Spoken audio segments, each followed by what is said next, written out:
Welcome to the Real Life Artist Podcast. This is the show where we discuss the challenges that come with being an artist, as well as ways you can overcome those challenges through practical applications, shared experiences, and general discussions. My name is Luke. I'm your host. Thank you for joining. Before we get into today's topic, why don't you grab a drink, your favorite snack, or if you're in your car on your way to work or a long car ride, sit back and enjoy. I think you're really going to get a lot out of today's episode. Speaking of which, today's topic is about the fear and uncertainty of starting a new project, how that can hold us back, and how we can manage that. So let's just get right into that. And it kind of made me think that there are so many things that we are afraid of starting, and it always seems like that's the hardest part for some reason, isn't it? You know, we keep telling ourselves we're going to publish music this month, but at the end of the month, we don't. Or you tell yourself you're going to start working out next week or next month, the week comes and goes, and you didn't. Or, we tell ourselves we're going to start selling our music or our services, but that hasn't happened yet. The big question is, why does this happen, and what can be done? Well, to begin this episode, I want to assure you that if I just described you, you're not alone. And I'm glad you tuned into this episode because we're going to tackle this. Because honestly, here's the other reassuring part. Right now, you are starting something. You're starting a podcast episode, which essentially is a path to learning. It's a new path to learning. So, don't be ashamed if you haven't had the success that you want yet. We need to cut ourselves a break. Because ultimately you're here now, you're willing to learn. That's already doing better than where you were just a moment ago. We have to tear down that ego that's telling us we need to be farther than we are right now. We need to give ourselves grace, take a break, and just relieve that pressure for a minute. I'm giving you permission to do that.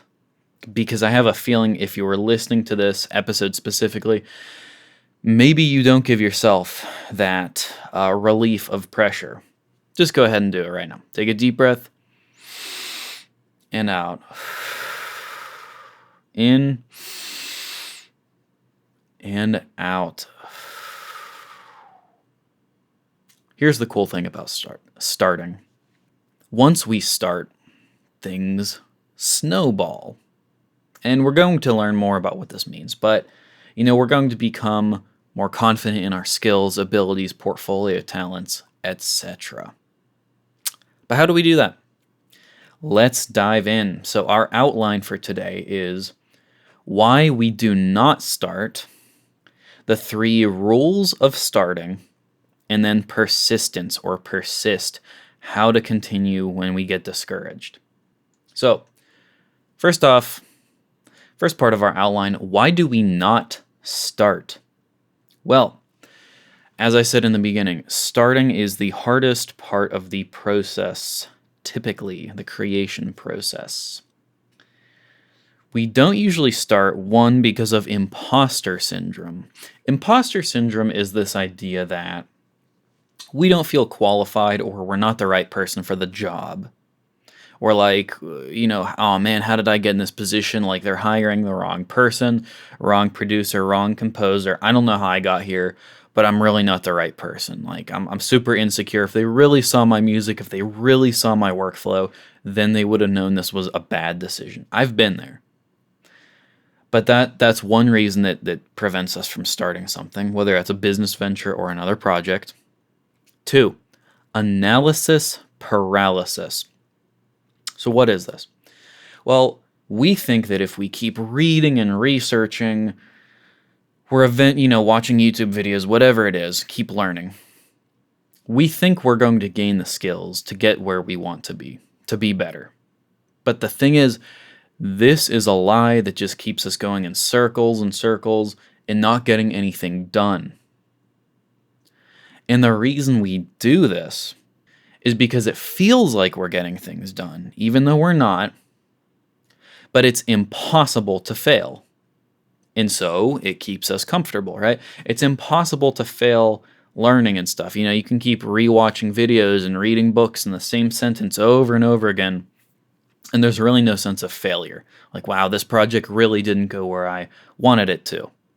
There's no sense of failure. We get stuck in paralysis by analysis, or analysis paralysis, whatever you want to call it.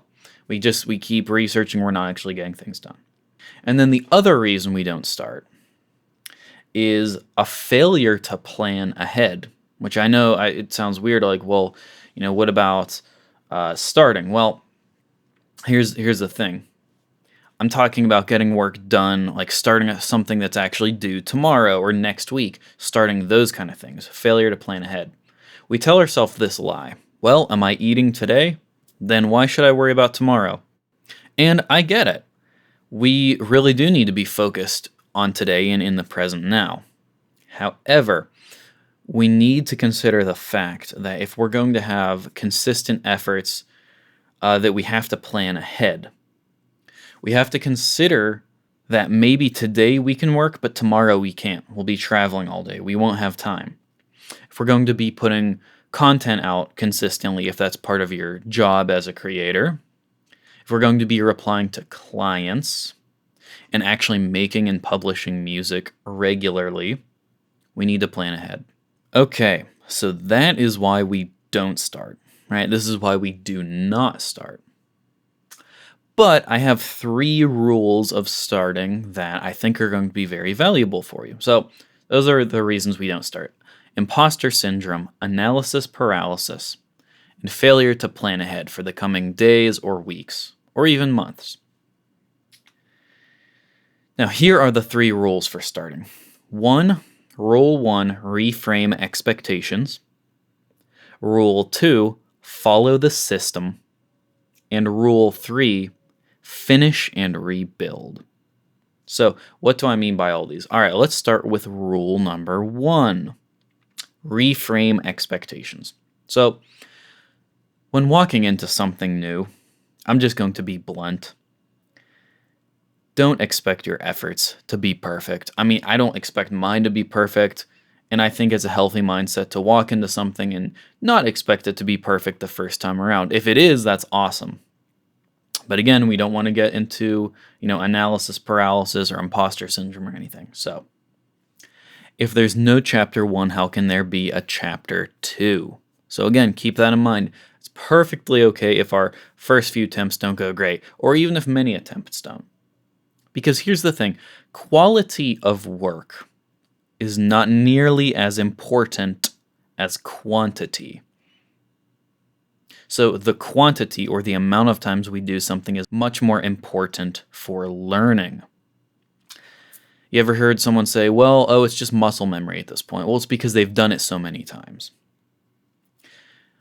James Clear, the author of Atomic Habits, cites in his book, Atomic Habits, a Florida State University professor who conducted a little experiment on his film photography class. So he broke the class down into halves, a quantity group and a quality group. So essentially the quantity group of students would be graded on how many photos they produced and submitted. So 100 photos an A, 90 a B, 80 a C, etc. The quality group was graded by how high quality their image was, but they only had to have one image. At the end of the semester or the class, the results were in. The students in the quantity group, of course, had photos at the beginning that were not very good, but they gradually got better and better to the point to where they were very impressive. They had opportunities to fail, to try again, to learn new processes. The quality group, on the other hand, just theorized about what a perfect photo is and researched and looked it up, but they only had one photo to show for, and it was mediocre at best. And again, this further drives home the point that it's not about necessarily how long or how much we theorize about doing something correctly. It's about actually doing it. So the The question to gaining skill, again, is not necessarily how long does it take, but how many? How many reps? How many times do I have to do this? So, how many reps you get is important. So, the 3 rules of starting: reframe expectations, we just talked about. 2, follow the system. So, essentially, when we're getting things done reliably, we need to create a system to get things done. When emotions fail, and trust me, inevitably they will, we need to be able to have a reliable system to get things done. You might wake up and you're like, oh man, I just don't want to do anything today. I'm way too tired. I'm exhausted. I don't know what to do. I get it. This happens pretty much every single day for me, but I have systems in place where I can get things done reliably. How can we create a system? Well, let me give you some examples. Make templates for your digital audio workstation or workspace. Pick sounds ahead of time for your style or genre. Make them easily accessible. Use a timer and work in 15, maybe 20-minute intervals, and this is really going to optimize your time. I know it sounds silly, like, oh man, no, I just want to work for hours and hours, but if you cut your time into 15 or 20-minute segments, you would be surprised how much more you actually get done. I have this little timer I got off of Amazon. I'm going to show it to the camera, so if you're watching the video podcast, you can see it. Let's see if it'll focus up. It's sort of like a kitchen timer, and I just have to, there we go, it's in focus. Set a time in minutes and then hit start, and it's go time from there. So I implemented this and I saw major results in my work ethic and workflow. So highly recommend that you consider implementing one. Also, use a calendar to set hard deadlines for when a project must be complete by. I know we're artists, we like having wiggle room to not do things, but you really need to be keeping yourself accountable with a calendar. Utilize to-do lists and prioritize important tasks. And so this will prevent you from getting into this cycle where we only complete easy or unimportant tasks to feel like we're doing things. But remember, we do need to prioritize our tasks. We don't have all the time in the world. And then automate do not disturb on your devices so that you can focus at certain times of the day. So if you get to work early in the morning, which is what I do, I have my phone to automatically go on do not disturb in the morning, so I don't even have to think about it. I'm just not bothered. So consider utilizing that. Also consider getting an accountability partner and just having a social contract. Like, hey, if you don't see a beat posted like every week or something, like I owe you 20 or 30 or 40 bucks or 100, however extreme is enough to really light a fire under you to make you do this. So the 3 rules for starting, to summarize currently, is reframe your expectations, follow the system, and finally, rule 3, finish and rebuild. See, the most important thing is for us to finish our projects, even if you aren't happy with them. By doing so, you can close the book, move on to the next chapter, and after you put a close to the projects and move on, you can set aside time, and this is really important, to analyze your process, your project. Just really think about what can we improve here, and how can we improve for next time, optimize it, and just get your reps in. That's really the most important key takeaway. So the 3 rules for starting are reframe your expectations, follow the system, and then finish and rebuild. So those are the 3 rules. Now let's talk about persistence briefly. When things don't go your way, and trust me, there will be times they don't often. I feel this all the time. I always feel like things don't go the way I would like them to. We must persist and push on. Now, I've shared this quote before, but it's really just so good that I have it on a vision board that's on my bathroom door, and I look at it every single day. And it's just so powerful. It's an excellent definition of what it means to persist. Here it is, quote, "It's okay to be discouraged. It's not okay to quit. To know you want to quit, but to plant your feet and keep inching closer until you take the impenetrable fortress you've decided to lay siege on your entire life. That's persistence. This is by a quote by Ryan Holiday in his book, The Obstacle is the Way. I highly recommend it. Excellent read. Discusses how obstacles are actually how we learn and get better at things. But that's persistence. Again, it's okay if we're discouraged, but it's not okay to quit. And we can try things. Okay, well, I'm going to try casting nets everywhere, and some things may fail. Yeah, you can cut those off. But what's your main goal? That's what we're not going to quit, even if we're discouraged. So, in closing, in summary to all this,